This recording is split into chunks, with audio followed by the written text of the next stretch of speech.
Hi guys, it's Kelly here and I'm back with another video. Today we're going to be working with this set from Altenew, which is called Vintage Teacup, and then also the Happy Easter set from Simon Says Stamp. Now yes, I know Easter is over. However, I wanted to put a really pretty floral pattern on my cups, and there was like a pre-built one in this Happy Easter set that was like perfect sized. So this is my mask for the saucer. I'm just putting that down so that I know where I want to stamp my cup, how far down on the card it's going to be. And then, because I'm going to stack a few cups, I'm going to go ahead and take a baby wipe and just erase that top portion so that there isn't any ink on it, so that I can put another cup inside of it. Before I do that, I'm going to stamp the floral part on it, and so it doesn't go anywhere except for on the cup. I'm using the negative of my masks to block off each side to go ahead and stamp the flowers. And I mean, like, seriously, it's like almost perfectly sized, like they were made to go together. So once I have that done, I'm going to go ahead and mask the cup so that I can start stamping the next cup. Now when you're stacking your cups, you just want to be careful that you don't stamp it too low, because the handles would not sit inside of each other. They would stop the cups from stacking. So you don't want to stamp your handle below the inside of your cup, before the cup line. Anyway, I'm going to stack 3 of them, so I'm doing the same thing. I'm erasing that line, and I'm just kind of stacking them kind of offset from each other and being careful about those handles. Each time I am doing the same thing I showed you the first time, masking off the edges and then stamping the flower. Now this is my top cup, so I will keep the top portion of the cup. There's not going to be another one that goes in it, so I'm going to need that line. So after that's all done, all the flowers are stamped, I masked all of those, and then I'm going to go ahead and stamp the saucer. Now, I should have stamped it a little higher up, but I wanted you to be able to see the floral portion on the bottom, and then it's also kind of crooked. So to stamp the flowers here, I masked the outside edges of the plate, and then put another mask down over the whole thing, because I'm going to do some distress inking in the background. I used some post-it tape to just mask off like 1/4 of an inch on each side, just to create kind of like a pretty white border. And I'm using picked raspberry, which I'm being more heavy-handed in the right-hand corner and kind of fading it out to white as it goes more toward the left of the card. And then I'm going to go in with the seedless preserves kind of right, just really in the bottom right half of the card, fourth of the card, bottom right fourth of the card. Now this isn't watercolor paper, but I wanted there to be some interest in the background, so I'm using, for those of you who watch my channel, my old mangled brush to kind of just sprinkle some water on the back, and then I blotted that up so that it wouldn't warp the paper. It's just going to add some interest. I'm using a Copic safe pen to draw in the backs of my cups. I did want to make one note before moving on. When I was sprinkling the water on there, I did it with the masks on top, and it did cause some bleeding, so I would recommend removing your mask before you did that. I used the chart that I keep track of my Copics with to kind of pick some pinks to fill in this background. I settled on an RV52, the middle is an RV11 and an RV52 combined, and then the bottom is an RV17. And it looks like it's not going to match very well here, but it will dry back and it'll be fine. I also use my zero marker to kind of mimic those water splatters. I decided I was going to color the cups and the plate using the warm grays versus the cool grays, even though my personal preference is for the cool grays. Since these are vintage teacups, I thought that they would work better in the warms. So when you're coloring these, the saucer, the highlights would be on the rounded portions.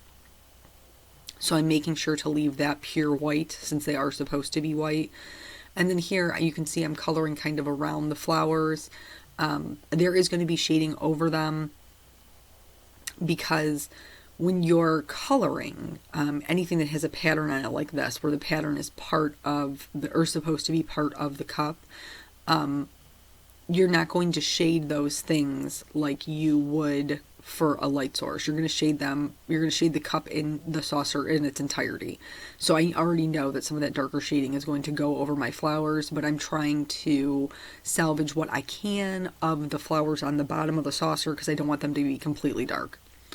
So with the W3, I did the same exact thing, adding shading to the same areas, careful not to cover up all of the W1. And then for this W3, I'm going to start adding in the shading behind the lip of the saucer.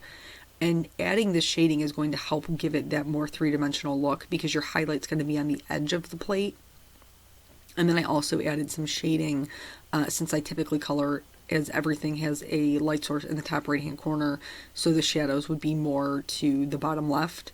For the W5, I'm really adding just very minimal amounts of it. I'm not trying to create gray plates or cups. I want there to be enough shadow that they have definition and dimension, but not so much that I'm changing the color. So I'm really just adding it to where the parts would be the darkest.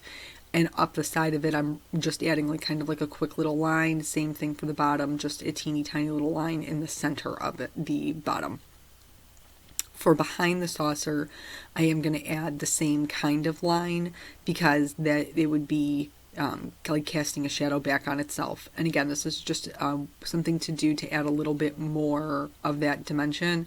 Don't skip your darker colors. Even if you just add a little bit, that little bit can make a huge difference in the appearance of your objects. So I'm shading, like as you can see, I'm just blending everything out, going back from my darkest out to my lightest.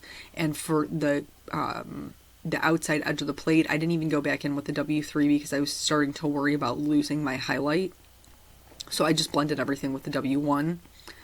And then from here, I'm going to call the plate good. And then I'm going to move on to the cup. Now, you can see that the inside of my cups are pink. The inside of my cups are pink because I didn't mask them off. Since I wasn't creating, or since I didn't stamp that portion, I didn't even think about the fact that they were going to end up pink. So it ended up being fine. I found a way around it. But if you're doing this yourself, after you stamp the second cup in there, then mask the whole mug, not just that portion of it. So for the shading on this, like I said, I'm coloring as if my light source is in the top right-hand corner. I'm doing something called reflective light. So you can see I left an edge on the left-hand side that is substantially lighter because the light would be hitting the plate. The plate would be reflecting the light back onto the mug. So I'm only going to add the W5 behind the lid, the lip of the mug. Or cup because it would be darker closer up, and then I'm also going to add it just to the left hand side. For the handle, I am going to add a little bit of the W5 just to give it some depth because the light would be coming on the right, so the edge of the handle would have the most light, the inner edges would not. And then the same thing that I always do, back out to the lightest color. I didn't even need to shade to like really blend the W3 on the right hand side because I didn't add anything but a line to it, and that was just to give some definition to the cup. And then I went ahead and colored the second one.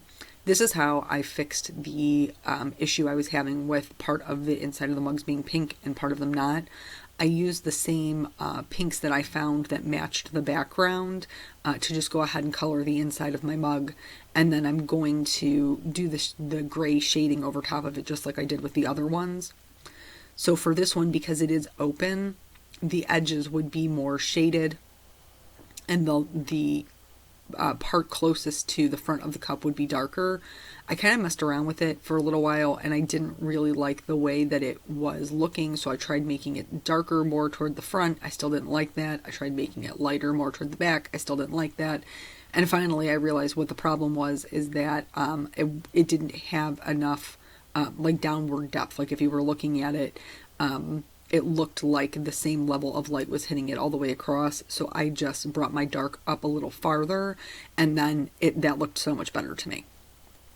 So here you could totally just stop before adding any color because I think that they look really pretty just white with the little pink insides. But I'm going to go ahead and color my flowers. So I picked some those same RVs pretty much that match the background, and then I'm going to shade these just like I normally would. But I'm not doing it with a quote-unquote light source in mind because they are supposed to be part of the mug and you would be shading it in its entirety. I'm just adding shading to how I feel like they would have been painted on there. So going around each petal, you know, trying to get that little bit of definition, I went out to the darkest color, and for this flower in particular, as well as the one on the left, I'm just doing lines of color, and even when I'm bringing it a little bit farther out into the petal, I'm still leaving enough room to go over my highlight.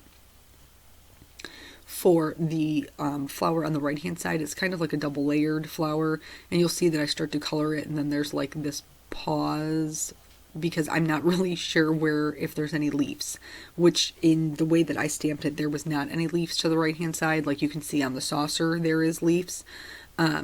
This one was a little bit harder for me to shade because it has two layers. It doesn't really have a whole lot of real estate to kind of get any real depth with. I had a hard time salvaging my highlight. But I think it turned out okay in the end. It just wasn't, there wasn't as much differentiation as maybe I would have liked, but sometimes you just gotta call it what it is and move on. For the flower on the left hand side, which is like a smaller rosebud, I picked some R's, which are a little bit more on like the peachy side, less like tomato red or the red I usually use, which is like all the way up to an R59. And I'm going to do the same thing that I did with the flower in the center. I'm just going to put the colors, just a line of color down. And when I do the mid-tone, I'm going to kind of pull that out a little bit. This was a particularly soft color combo, and I added it on the side that had the most shading. So it really looks kind of like it almost has white edges. I picked some, I guess, more subdued green colors. I felt like with this color scheme, these made more sense, though I did bring in a darker BG to do the final shading, which was really just a flick of color, and I didn't even blend it out. This is just to bring in something a little different, and I tried to leave it this way. Honest, I did. There wasn't enough contrast for me. So for each color of flower, I went back and found something that was a little bit darker to kind of bump up that contrast so that I would be happy with it. And then I did the same thing that I did before. I just added in the little lines. I did go back in and blend them all out. I spared you the videoing of that since you just watched me color all of these flowers. I just wanted you to see where I was putting the darkest portion of the shading. And then I'm going to just go ahead and blend them out. Here, this is me finishing blending them, and then they're done. So I'm going to go, I went ahead and colored all of the cups, so everything is all matchy-matchy, and then I'm going to do the ground. For the ground, at first when I did it, and you'll see here that I added like that line, I'm blending that out with, these are the same W's I used to color it with. I'm blending out the W5 with the W3, and then finally the W1. This looks like this saucer and cups are levitating, and it's because my shadow doesn't go back far enough. So each time I do it, I'm then turning it so I can check it, and then I realize, well, I got to go back even farther. So I did the W5, I did the W3, did the W1 until I was happy with it, and now it looks like a little bit more grounded. Whenever I think of these vintage teacups, I always think of how they have like gold foiling on the side. Oh, here I'm going to add just a little bit more shading on the bottom. I felt like with all the coloring of the flowers, it lost a little bit of depth there. So I'm just going to add in a little bit darker shading. And then I'm going to use this Jelly Roll Gold metallic pen to add like gold foiling to the sides of it. So I added it to the edges of everything, including the handles, and then also the center of the plate. And it's kind of hard to see on the video, but in real life, you can see the shimmer, and it's really, really pretty, and it adds just a little bit of something. I like to outline all of my images. For this particular card, I'm going to use two different sizes. I'm using a 0.35 for the bold outline on the outside edge, and I'm using a 0.25 for the delicate little flowers. I didn't want those lines to be too bold to cover it up. I'm going to go ahead and stamp my sentiment from the same vintage teacup set with my mini Misty because I've done all this coloring and I don't want to ruin it. So I'm using black Simon Says Stamp ink to go ahead and stamp down that sentiment, which says no one stacks up to you, and I thought was super cute with the little stacked teacups. And then I picked out some gold sequins I think these are actually from Neat and Tangled, and then that completed the card. So thank you guys so much for joining me. I hope that you are inspired to try something like this yourself, and I will catch you guys on the next video. Bye.